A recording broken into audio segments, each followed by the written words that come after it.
أبو تريكة يوجه رسالة شديدة اللهجة لألمانيا ولكل المنتخبات المشاركة في مونديال كأس العالم. كلنا متعودين على أسلوب أبو تريكة ومواقفه الجريئة جدا.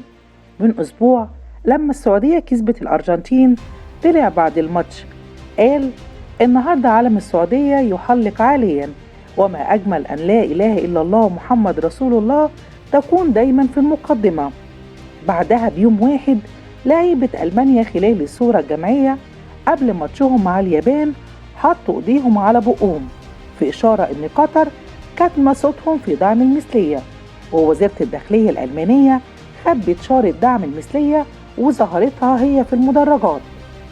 تريكا طلع على الاستوديو التحليلي بعد الماتش ووجه رسالة واضحة للعيبة ألمانيا وقال: تحط إيدك على بقك ما تحطهاش على بقك، انت هنا في بلادنا، وتحترم نفسك وتحترم قوانيننا.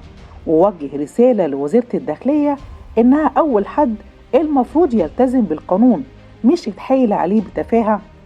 في نفس الاستوديو وجه رسالة للمشاهدين وقال لهم: خلوا بالكم من عيالكم والجيل الجديد، واتكلم إن المونديال لكورة وبس، ومش هيبقى مسموح في دخول أي أفكار غريبة على مجتمعنا، وإن محدش هيقبل بده.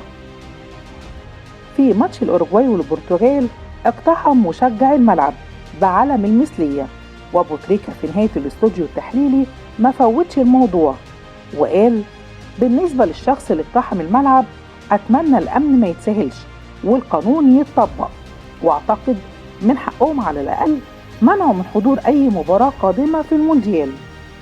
أكثر من موقف خلال أسبوع واحد يقولك إن الراجل ده مش مجرد محلل في قناة رياضية، الموضوع أكبر من كده بكتير. الراجل ده واحد مننا، مسلم عربي دمه حر، لسانه ما بيقدرش يسكت عن كلمة الحق، ولا بيقدر يمنع نفسه يقول اللي جواه مهما كانت العواقب. ما افتكرش ان في تاريخ الكرة العربية بالكامل جه لاعب في عظمة أبو تريكة. تسلم البطن اللي شالتك يا عم الناس وعم الدنيا كلها.